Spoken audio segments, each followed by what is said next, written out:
2-3 হাজার টাকা। পৃথিবীর দীর্ঘতম সমুদ্র সৈকত কক্সবাজার। সারা বছর জুড়েই দেশি বিদেশি পর্যটকে মুখরিত থাকে এই পর্যটন স্পটটি।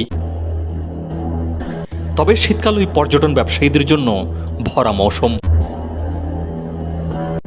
পর্যটকদের সার্বিক নিরাপত্তার জন্য কাজ করছে ট্যুরিস্ট পুলিশ, বিচ ম্যানেজমেন্ট কমিটির দেওয়া বিচ কর্মী, লাইফ গার্ড সহ সংশ্লিষ্টরা।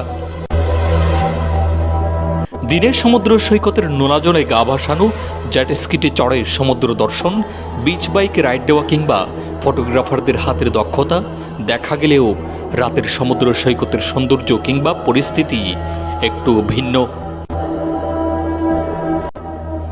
শীতল হাওয়া খেতে খেতে সমুদ্রের বালিয়াড়িতে যখন হাঁটবেন তখনই আপনার হাতে ধরা দেবে মাস্ক পরিহিত বিশেষ কিছু নারীরা।